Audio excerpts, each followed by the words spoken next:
มื้อนี้จะมารีวิวไอดีที่ตัวเองลิ้นแล้วก็จะมาขายนำเลยเพราะว่าก็คือหลายคนฮู้นั่นแหละเนาะเพราะว่าเขาได้เซาลิ้นไปโดนเติบแล้วประมาณตั้งแต่เดือน12มาเขาบ่เคยได้ลิ้นเลยเขามีแต่เข้าไปเติมแล้วก็ให้น้องชายลิ้นซื่อๆตัวแพ็คไลฟ์สัปดาห์นี่ก็ยังเหลือ70มื้อเนาะครับมื้อละ20เพชร70มื้อก็ประมาณ 1,400 เพชรส่วนแต้มผู้กอบโกยโลกเขาท็อปอยู่ประมาณ 4,800แต้มประมาณ 5,500ตัวเฉพาะแต้มสกินสิประมาณ 4,900 เป๊ะๆเลยมี813สกินอีกบ่โดนน่าจะได้มาเป็น815สกินแล้วก็แต้มตัวคอลเลกชันนอกแมทอย่างนี้มันก็มีประมาณ 14,000แล้วก็คอลเลกชันในแมปอีกตัวนี้นี่เป็น 47,000 แต้มพวกเอฟเฟกต์อย่างต่างๆเฉพาะสกินแมน4,900รวมทั้งหมดเป็น 550,000 แต้มสกินกับลีเจนมีครบทุกตัวเลยลีเจนเสียดายอัลฟาครับบ่ฮู้ว่ามันมีกรอบท้องเฮาบ่ได้ลิ้นต้องใช้บ่เฮาก็เลยมาเติมเอานี่มีครบทุกตัวเลยตัวลีเจนเฮาส่วนตัว 3,000 แต้มนี่เฮามี64สกินสตาร์วอลแพนด้าอย่างก็มีหลายเลยเบิ่งตามนี้เลยนารูโตะอย่างก็มีมอนโคมอนคาร์อย่างมีหมดสกินต่างๆมันตามนี้เลยมีหลายมีแต่ส่วนหน่อยที่เขายังบ่มี Attack on Titan เขาก็ยังบ่มีโรเจอร์พามโรเจอร์อย่างนี้ก็ยังบ่มีตัวสกิน 2,000 แต้มก็หลาย67สกินมีทั้งหมดประมาณนี้เลยสกินพวกโรเจอร์อย่างต่างๆเขาก็มีส่วนอีพิก92ตัวนี้เป็น208ส่วนตัวนี้248ตัวนี้100ชาวส่วนบัดนี้เฮามาเบิ่งตัวพวกบาร์นี่มี7ตัว800แต้มขาดแต่ตัวเดียวเสียดายมาช่วงเขาเซาลิ้นเขาบ่ได้เอาเพราะว่าให้น้องไซกับหลานลิ้นแทนปัจจุบันเขามาเติมเอาซื่อๆตัวนี้คือการมันมาช่วงเดือน12บ่แน่ใจตัวนี้12วาตัว500นี่มันมาถึงช่วงเขาเซาลิ้นให้น้องไซกับหลานลิ้นมาเติมเอาแต่สกินสำคัญแต่ก่อนมันบ่ได้นับแต้มวาร์เด็กก็เลยบ่ได้เติมเอามันนับแต้มวาร์เขาก็เอาไปทุกอันคือวาร์อีพิกนั่นแหละแต่ตัวนี้เขาบ่ได้เอาตัวอื่นเขาก็มีหลายมันคือวาร์ตัว300แต้มนี่ก็เกือบมีครบไปเลยประมาณนั้นส่วนตัวนี้ก็เกือบมีครบไปเลยตัวอันเอฟเฟกต์สังหารนี่32/38นี่ตัวนี้ก็มีครบประมาณนี้มีหลายแต่พวกฮูปปั้นนี่เขามีเกือบหมดเลยเพราะว่าจะเป็นนารูโตะแล้วก็พวกอันฮูปปั้นกบอย่างนี้บ่เอฟเฟกต์นารูโตะอย่างนี้หมดเลยประมาณนี้แล้วก็ตัวซาวแต้มนี่ก็มี90อันนะส่วนต่อไปการแจ้งเตือนมี17/39มีบ่หลายพวกนี้เพราะว่าเขาคิดว่ามันบ่สำคัญตอนแรกก็เลยบ่ได้เอามันตัวเอฟเฟกต์เกิดนี่ก็มีเกือบครบมี29/38แล้วก็ตัวซาวแต้มนี่ก็มี16มีครึ่งนึงตัวอันเอฟเฟกต์เคลื่อนที่นี่เขามีหากันมีแต่2อันมันมี11เห็นบ่เขาบ่ฮู้ว่ามันมีตัวนี้มันอยู่ในพวกลีเจนด์ตัวนี้เขาหากันมี2อันอีกบ่โดนก็ได้เพิ่มเรื่อยๆดอกเพราะว่าแต้มเขาก็เริ่มมาเรื่อยๆ2/11 150แต้มส่วนตัวเนื้อสั้น100แต้มนี่มีครบกับตัว50แต้มนี่มี30/34มีเกือบหมดตัวนี้ก็คือกันตัวนี้จะเป็นอีโมจิบ่อีโมจิเขามี148/256มีเกินครึ่งประมาณนั้นบ่ฮู้ว่าหลายส่ำใดส่วนแอคชั่นประจำตัวนี่ก็มี5/6มีเกือบหมดกับตัวธรรมดา10แต้มนี่78มีเกือบหมดเกือบครบส่วนตัวเซตอย่างนี้ก็มี114/228พอดีมีครึ่งนึงพอดีเลยตัวนี้มีทั้งหมดครึ่งนึงมีครึ่งนึงที่ยังบ่มีส่วนตัวอย่างคอลเลกชันนอกแมปนี่ก็มีครบไปเลยเดี๋ยวตัวโหดชุด1,500แต้มก็มีครบตัวนารูโตะ3อันเหลือ2อันก็มีครบกับตัวธรรมดาอันนึงซื้อสีนี่ก็มีครบอันนี้ก็มีครบตัวนี้ก็มี3/12มีบ่หลายตัวนี้ก็ได้ส่วนตัวนี้ก็มีครบตัวอัลฟาตัวกรอบของอัลฟาแล้วก็ตัวนี้ที่บอกมันสิเป็นโชว์แบบนี้ส่วนกรอบนอกอวกาศนี่ก็มี14/16มีเกือบครบส่วนตัว100แต้มก็มี32/41มีเกือบครบคือกันกรอบทั้งหมดมีประมาณนี้เลยนี่มีเกือบครบขาดน้อยเดียว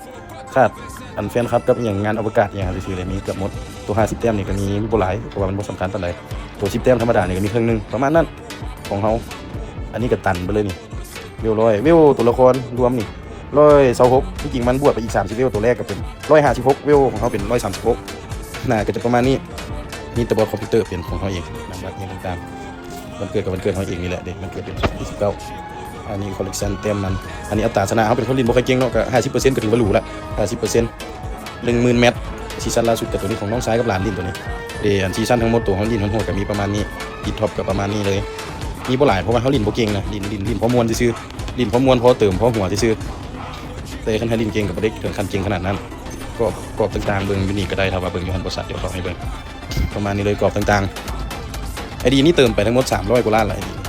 ตอนแรกก่อนเขายังไม่ได้เฮ็ดคลิปเขาเติมเบิด100กว่ามีแต้มประมาณ300,000ไปแล้วบัดนี้เขามาเฮ็ดคลิปเนาะเขามาเฮ็ดคลิปล่ะช่วงเขาเฮ็ดคลิปเขาเติมหลายเฉพาะ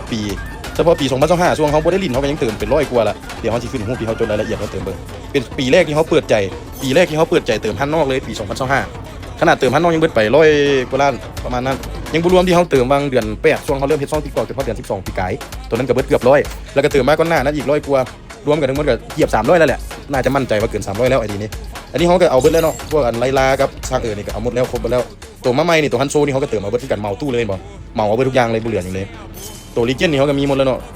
เนี่ยลีเจนเขาก็หมดละเหลือแต่อันสกินเคลื่อนที่มันนี่เขาบ่ฮู้ว่ามันให้แรกก็เลยหาก็เอาไปซอสกินจังได๋ก็มีครบดอกคนซื้อไปเอาไปเติมเอาตัวนี้ก็มีครบแล้วตัวนี้ก็บ่แน่ใจว่าครบหรือยังบ่ครบเดี๋ยวกดให้ลองเบิ่งแสดงว่าตัวนี้ก็ยังบ่มีจังได๋แฮกได้ตัวนี้บ่ต้องซีเรียสแป๊บเดียว ไอ้ตัวมาใหม่ตัวไหนตู้มาใหม่ไอ้ตัวนี้จังไงเขาก็ได้คือกันตัวนี้จังไงเขาก็เติมเอาน่าจะพอดีเป็น814คันมาได้ตัวนี้อีกตัว25,000แต้มตัวนี้อีกก็พอดีเป็น815สกินประมาณนี้แหละบ่ฮู้ว่าสิให้หยังเบิ่งเพิ่มอย่างไรดิตัวเพลงไร้สัมดาก็10 70หรือว่าเขามักเบิ่งอันนี้วะเบิ่งเพชรทั้งหมดตัวให้รางวัลนี่วะของเขา513,783เพชรรวมทั้งหมดประมาณนี้แต่มันก็บ่แน่นอนในบางคนเติมหลายของเขาเพชรในอันนี้บ่หลายของเขาก็มีคอลเลคชันหลายนะเขาบ่แน่ใจว่าเกิดจากหยังหรือว่ามันบ่เกี่ยวอันนี้เขารู้สึกว่าบ่มันแม่นยำปานใดเพราะว่าคนที่ท็อปสูงของเขาเพชรยังบ่สู้เขาก็มีบางคนท็อปบ่ซ้ำเขาเพชรหลายกว่าเขาก็มีสินะมันก็เลยบ่แน่นอน 100% ไอดีตัวนี้ก็มีคนมาถามซื้อหลายแล้วแหละไอดีตัวนี้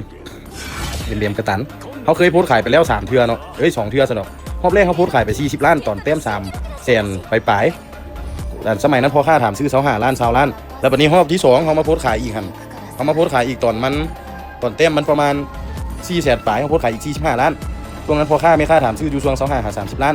สมัยนั้น4แสนต้นๆบ่ปัจจุบัน5แสน5เต็มขึ้นมาประมาณ1,500,000เต็มขึ้นมาประมาณ1,500,000เขาก็เลยจะโพสต์ขายราคาใหม่เขาเติมไป300กว่าเขาที่โพสต์ขายประมาณ50 ปลายล้านประมาณนั่นแหละประมาณ50ล้านหรือ50 ปลายล้านตีเป็นเงินบาทก็ประมาณ 70,000 ปลายพอค่าถามซื้อปัจจุบันประมาณ35 ล้านขอให้น้อยโพดคันแม่นต่างประเทศเขาซื้อกันแสนกว่าบาท2แสนกว่าบาทอะไรประมาณนี้คดีมันโหดเพราะว่าเขาเติมเองแนวลินเองแนวประมาณนั้นแล้วก็ตัวนี้มีคนมาถามซื้อเขาเลยได้48ล้านแต่เราจะเอาโทรศัพท์มาเทิร์นนำเราจะจ่ายเงินสดให้37ล้านแล้วโทรศัพท์มูลค่าอีก10ล้านมาให้แต่ว่าค่อยพัดอยากได้เงินสดเป็นก้อนเลย48ล้านที่เราตัวเราก็เลยว่าเงินบ่พอเราจะเอาโทรศัพท์มาตื้มเป็นเด็กน้อยใกล้ๆบ้านนี่แหละก็บ่น้อยหรอกกับผู้ใหญ่แต่ว่าปัจจุบันนี้จะขายประมาณ58ล้านประมาณ 70,000 ปลาย 70,000 ปลายหรือว่า 80,000ตัวนี้ไผไวพวกนั้นก็ได้ตัวนี้ขี่มาหาเฮาอยู่ห้านคอมเฮาได้เฮาเป็นห้านคอมพิวเตอร์เด้ฝากไปติดตามเพจเฮานำชื่อว่ามิสเตอร์บอสจำหน่ายคอมพิวเตอร์หรือว่าเพจเกมกับมิสเตอร์บอสเกมเมอร์คันเฟซส่วนตัวก็สิประเสริฐบุญน้องเป็นภาษาอังกฤษแล้วก็เบอร์WhatsApp แม่น58192042ห้านแม่นอยู่บ้านหัวขวเมืองนาเซทองแขวงนครหลวงเวียงจันทน์หรือเข้ามาหาอยู่บ้านเลยก็ได้บ้านนาซับเมืองนาเซทองแขวงนครหลวงเวียงจันทน์สามารถมาซื้อได้ตลอดเวลาถ้าเป็นไผมากไก่ตะตั้งแข่งเขาสามารถลดราคาให้ตื่นได้เพื่อว่าได้ค่ายนต์ค่าเดินทางอย่างตื่นต่างๆรายละเอียดต่างๆก็มีประมาณนี้แหละส่วนสกินตัวมาใหม่ที่เขาขาดนี่มีประมาณนี้เขายังไม่ได้เติมเอามันมาใหม่ได้พวกนี้มันมาช่วงของเซาลินประมาณ30สกินบ่คันเติมเอาก็ที่ประมาณ 2-3 หมื่นเพชรให้ของเซาลินเราก็เลยบ่ฮู้ว่าสิเติมเพื่อหยังมีแต่คนซื้อไปเติมเอานี่ประมาณ35สกินสมมุติว่าตอนนี้มี813สกินเจ้าเติมเอาตรงนั้นแล้วสกินเจ้าก็สิกลายเป็น850สกินแต้มคอลเลคชั่นเจ้าก็สิขึ้นไปประมาณ 600,000 แต้มเจ้าน่าจะติดท็อปประมาณท็อป 2,000 ปลายประมาณนั้นเติมไปอีก 2-3 หมื่นเพชรเจ้าก็ได้ท็อปเกือบ 2-3 พันแล้วก็ไอดีเจ้าก็มูลค่าสูงขึ้นแต่ค่อยคิดค่าเติม 2-3 หมื่นเพชรมันก็บ่ได้สูงหรอกเติมพันนอกมันก็10 ปลายล้านถ้าเขาเติมพันพุทธศพก็หรือว่าตัวเกมโดยตรงมันก็อาจจะหลายเพราะว่าก็เกือบ20ล้านพุ่นแล้วเนาะคันเติมอันนั้นก็ได้เขาก็บ่แน่ใจราคาเพชรปัจจุบันเขาก็เติมพันนอกแน่พุทธศพแน่เป็นปีแรกที่เปิดใจเติมพันนอกแหละปีนี้ประมาณนี้สำหรับไอดีแรงสูงสุดที่เคยไปก็88ปัจจุบันก็60ประมาณนั้นอย่าลืมฝากติดตามเพจนำมิสเตอร์บอสจำหน่ายคอมพิวเตอร์ครับประกอบความตามงบอย่างต่างๆสามารถทักหาได้เฉพาะคอมตั้งโต๊ะเด้อบ่รวมโน้ตบุ๊กต่างๆประมาณนี้เดี๋ยวเขาตัดต่อลงอีกบ่โดนถ้าติดตามว่าเขาจะแจ้งราคาละเอียดส่ำใด